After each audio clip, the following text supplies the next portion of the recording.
Hey,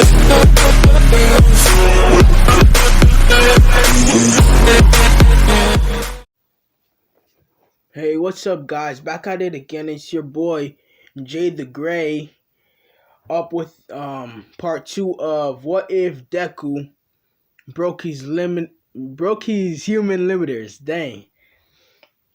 So yeah, start the intro.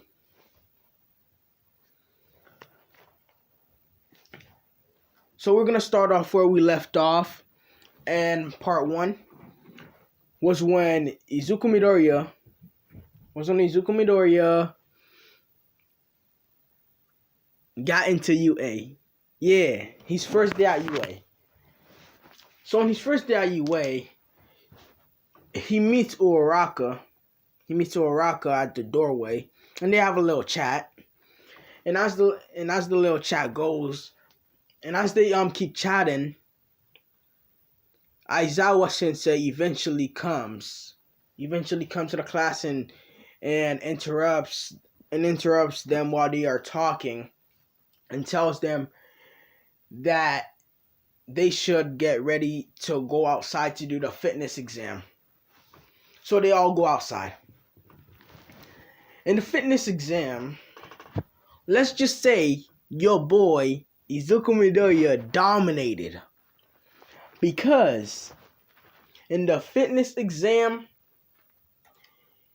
he outran Ida. He did the side jumps faster than Mineta. Although he did lose to Uraraka in the throwing thing, since although he was strong, he could not achieve infinity. But he did surpass Katsuki Bakugo. So, after the fitness exam, he was placed number 1. And Aizawa Sensei kept getting this inkling of suspicion that Izuku Midoriya might have taken some kind of strength enhancer drug to strengthen himself. But he didn't want to make assumptions and start questioning Izuku, when in fact Izuku might actually be using his true strength, his only strength, no enhancer of any type, which could start his villain story, his villain origin. And he did not want that to happen. So, as the day go by, All Might, it's time for All Might to come in. So he comes to the door like a normal person, which was not exactly normal of any kind. So as he got in, he told everyone to go meet him at the testing building so they can have a hero versus villain combat test. All the fights end up going as canon, except for the Izuku Midoriya and Uraraka versus Bakugo and Ida fight. So we're gonna get into it. As the fight starts, Izuku already knows that Bakugo is gonna start running at him, start chasing him down, because they got beef. Although Izuku don't care that much, Bakugo does. Bakugo has been questioning his life ever since he lost to Izuku at a young age. After Izuku had broken his limiter, he had been questioning his entire existence of whether a quirk made you stronger or not. Because the same quirkless kid that he had been bullying all his life suddenly had the power to fight and beat him. So he wanted to squash this beef in this fight. So as Izuku starts walking into the building with Uraraka, he tells Uraraka to take the other way so she would not run into Bakugo. So as Izuku is going upstairs, Bakugo makes that flashy entrance. they look in each other's eyes in that one instance, and Bakugo blasts Izuku. He blasts him with a huge explosion. And mind you guys, after being defeated by Izuku when he was younger, Bakugo trained harder than he did in canon. In other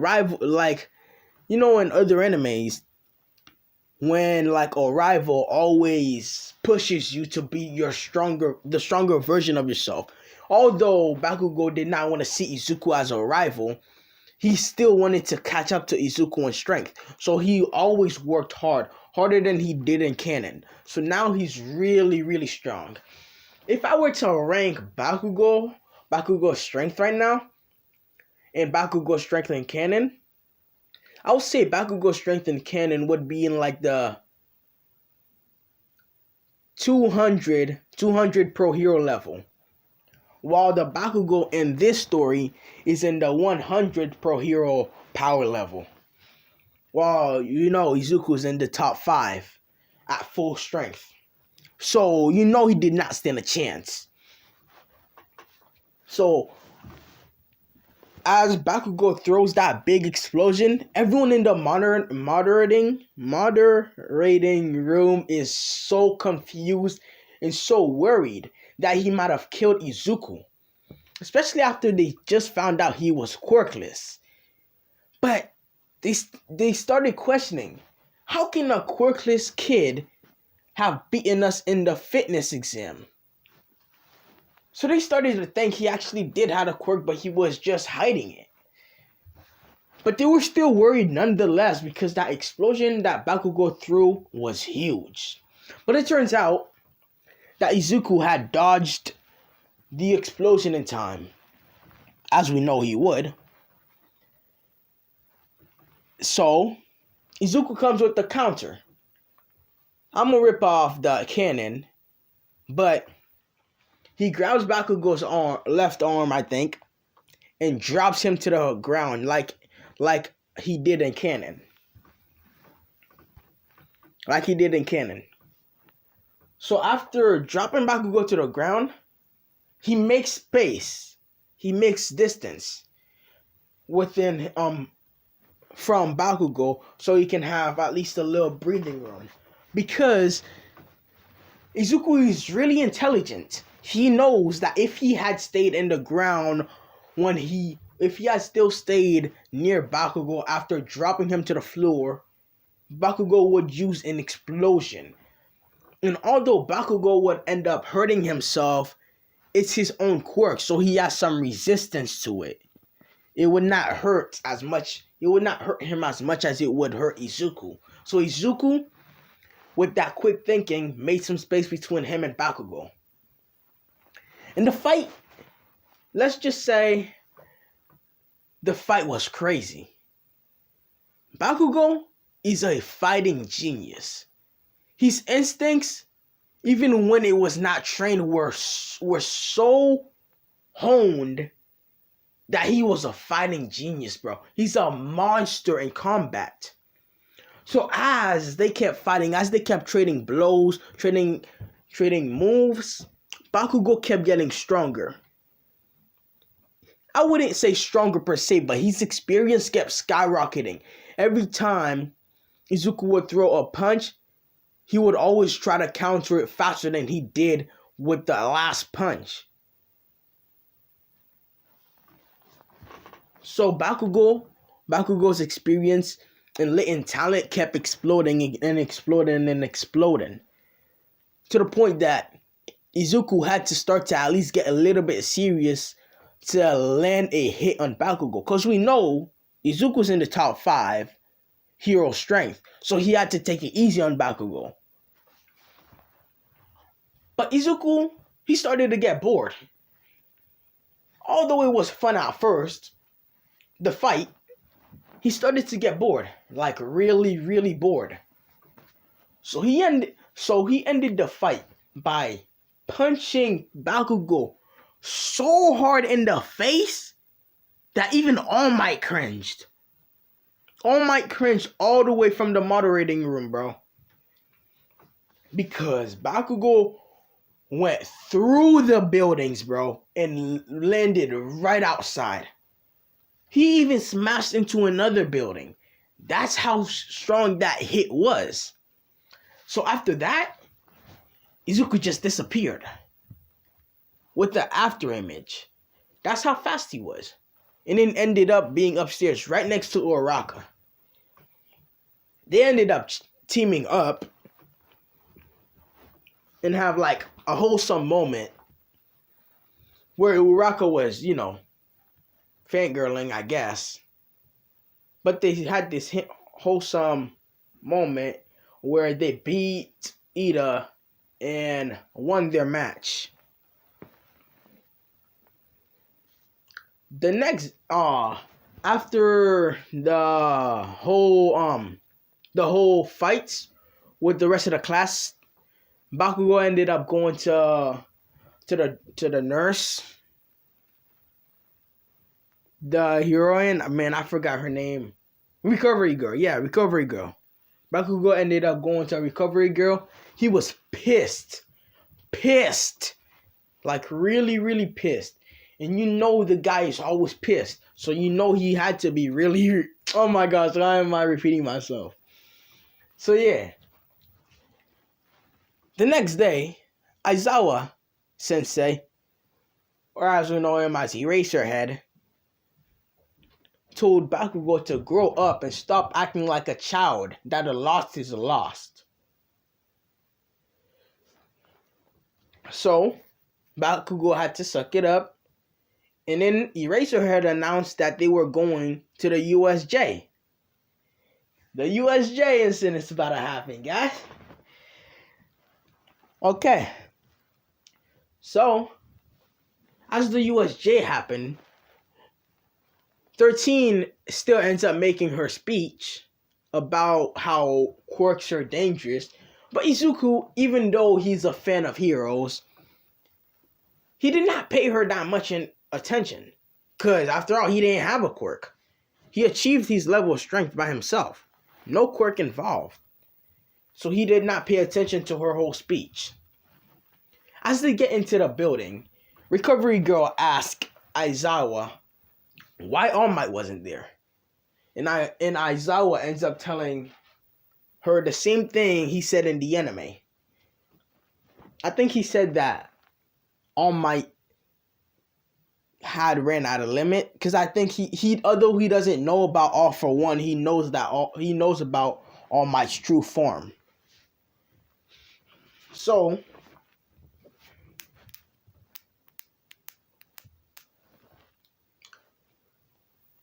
as the kids are talking, they end up seeing a dark mist cover a whole space in front of them in the USJ, and they start seeing a guy with multiple hands all over his body, and a bunch of villains walking out of the dark mist. And Kirishima ended up asking, "Are those the fake villains we're gonna be fighting?" And then Aizawa made that badass moment of saying, "No, they're real villains. Get back, everyone." And he jumped down there. Aizawa went all Madara in the 4th Great Shinobi War on these villains. He whooped them, bro. I felt sorry for them.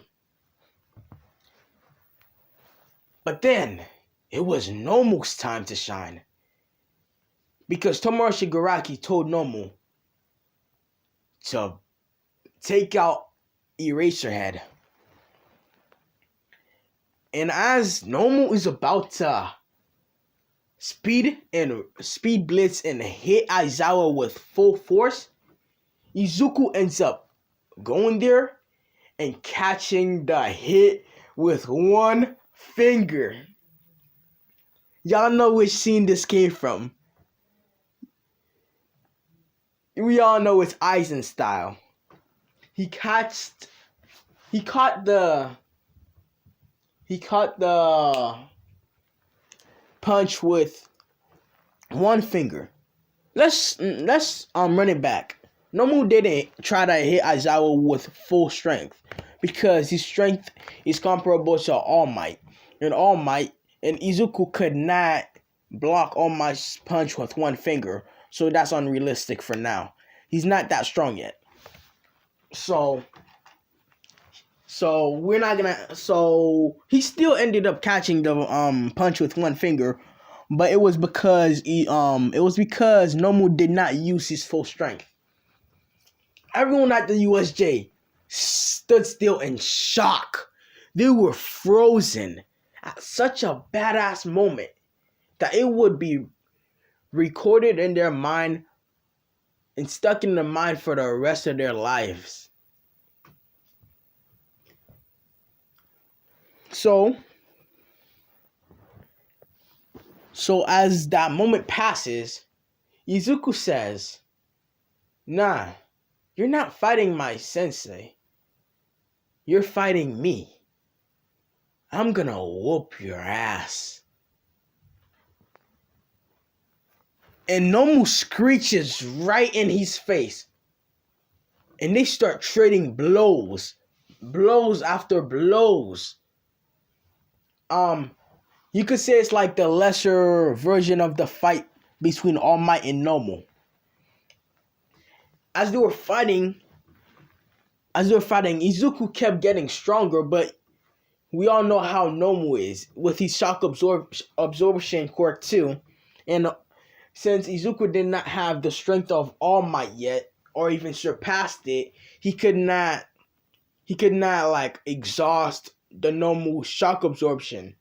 So even though Izuku's battle experience and strength was getting stronger, it would not go stronger at a fast enough rate to beat Nomu. So Nomu was keep getting the upper hand in the fight. They were kept trading blows, kicks, and since Izuku knew Muay Thai, Taekwondo, Re-Taekwondo, all those fighting styles, he had a lot of options of attacks to do. So he kept trading blows, doing super kicks, super moves, super punches, all of that. But he kept losing a lot of blood after each hit Nomu landed on him, while Nomu was keep healing. So Izuku was losing the fight. He was losing the battle badly.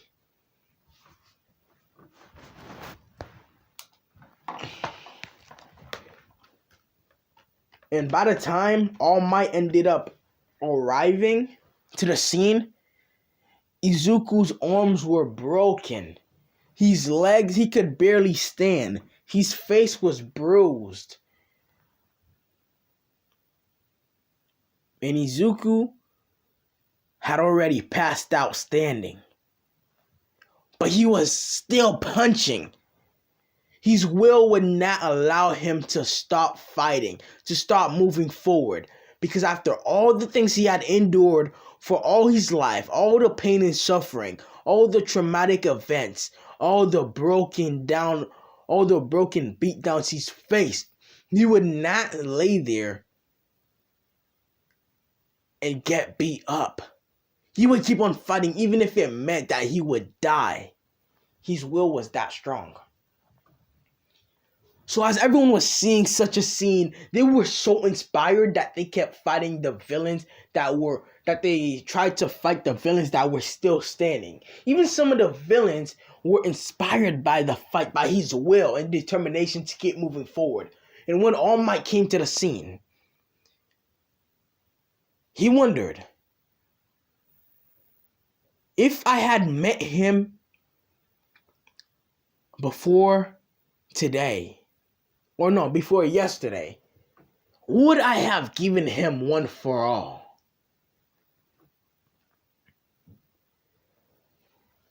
Hey, I'm gonna leave it. I'm gonna end it here for now. I don't know when I'm gonna do the part 3 of it, but I'm gonna try to do it soon. Make sure you like and comment. Make sure you like, subscribe, and comment down below. See y'all. Peace.